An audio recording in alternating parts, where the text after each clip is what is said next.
जब अनजान जगह पहुंचकर लगता है यहाँ पहले भी आ चुके हैं। ऐसा ही कई बार दोस्तों के बीच बैठे हुए या किसी मुद्दे पर बात करते हुए लगता है कि बिल्कुल यही बातें पहले भी हो चुकी है। कब कहाँ बस ये समझ नहीं आता। आप कुछ सेकंड के लिए इस फीलिंग के बारे में सोचने की कोशिश भी करते हैं, लेकिन जब कोई पुराना तजुर्बा याद नहीं आता तो उसे छोड़ देते हैं। तो दोस्तों, आज के इस वीडियो में जानेंगे कि क्या सच में पुनर्जन्म होता है और क्या है डेजा व्यू एक फीलिंग। तो वीडियो को एंड तक जरूर देखना। तो चलो वीडियो को शुरू करते हैं। आपको ऐसा लग रहा है कि आप ये पहले पढ़ चुके हैं। ऐसा आपके साथ कई बार हुआ होगा, जब किसी नई जगह पर पहुंचते ही लगता है कि आप तो यहाँ पहले ही भी आ चुके हैं। ऐसा कई बार दोस्तों के बीच बैठे हुए या किसी मुद्दे पर बात करते हुए लगता है कि बिल्कुल यही बातें पहले भी हो चुकी है। कब कहाँ बस ये समझ नहीं आता। आप कुछ सेकंड के लिए इस फीलिंग के बारे में सोचने की कोशिश भी करते हैं, लेकिन जब कोई पुराना तजुर्बा याद नहीं आता तो आप आगे बढ़ जाते हैं। इस फीलिंग को कहते हैं डेजा व्यू। ये एक फ्रेंच शब्द है जिसका मतलब होता है पहले भी महसूस किया हुआ हो। डेजा व्यू के भीतर दो तरह की फीलिंग होती है। नंबर 1 डेजा विजेट यानी पहले भी देखी गई जगह, और नंबर 2 और डेजा वेक्यू यानी पहले भी जिया हुआ।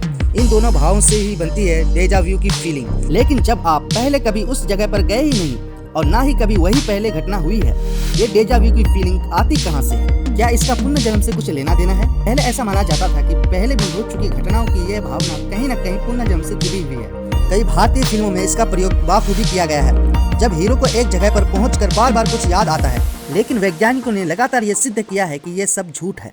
इस पूरे घटनाक्रम का वास्तव हमारे दिमाग के सोचने और यादें संजो कर रखने वाले हिस्से से है। शब्दों के खेल ने उठाया इस रहस्य से पर्दा।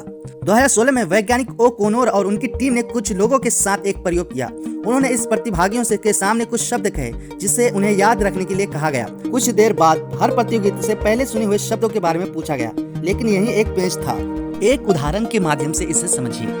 वो कोनोर की टीम ने किसी प्रतिभागी के सामने बिस्तर, कम्बल, तकिया, सपने जैसे शब्दों का जिक्र किया है।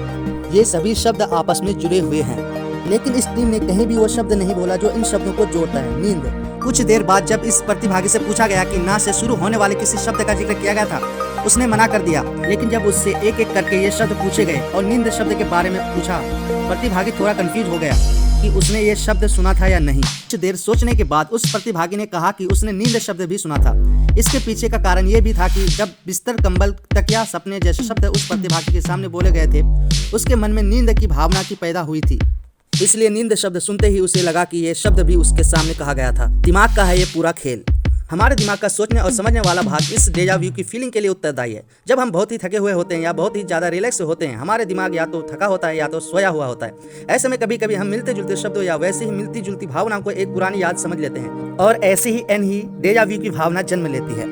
ये भी एक थ्योरी। एक लंबे समय से माना जाता था कि डेजा व्यू हमारे सोचने और याददाश्त वाले हिस्से के काम पर निर्भर करता है। दरअसल हमारे दिमाग में एक बहुत बड़ा सर्किट बॉक्स लगा है। इसमें ढेर सारे अलग अलग कंपार्टमेंट बने हुए हैं। एक कंपार्टमेंट है जो हमारे यादों को संभाल कर रखता है, और एक हिस्सा हमें डिसीजन लेने में मदद करता है। कोई हिस्सा हमारे इमोशनल को संभालता है तो कोई हिस्सा हमारे दिन भर के कामों का लेखा जोखा रखता है। डेजा व्यू के केस में याददाश्त वाले और वर्तमान का कामकाज संभालने वाले हिस्से पर निर्भर करता है। यादें यानी पुरानी चीजें जो दिमाग के उस कंपार्टमेंट में जमा है। जब भी यादों वाला बॉक्स खोलते हैं, सारी यादें दिमाग में ऐसे चलने लगती है जैसे सच में वो सब हो रहा है। कई बार तो आंखें खुली होने पर भी हमें इस वक्त सामने क्या चल रहा है वो भी नहीं दिखता।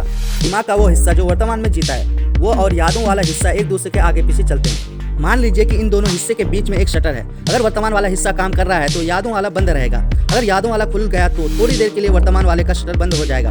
लेकिन कभी भी ऐसा होता है कि दिमाग का वर्तमान वाला हिस्सा खुला हुआ है और यादों वाला हिस्सा भी बंद नहीं हुआ है। इस तरह एक ही समय में दोनों हिस्से खुले रह गए। इसलिए हमारे दिमाग को लगता है कि इस जगह या इस घटना को हम यादों वाले बक्से से निकाल रहे हैं। दिमाग कंफ्यूज हो जाता है। जो अभी पहली बार देखा है उसको भी पुरानी याद समझ लेते हैं। तो अगली बार जब भी आपको डेजा व्यू हो, सांस लेना और कुछ सेकंड रुककर बिना ज्यादा एनालिसिस किए अपने काम में जुट जाना।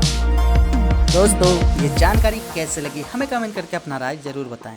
तो मिलते हैं अगले वीडियो में। जब तक के लिए जय हिंद, जय भारत, खुदा हाफिज, वंदे मातरम।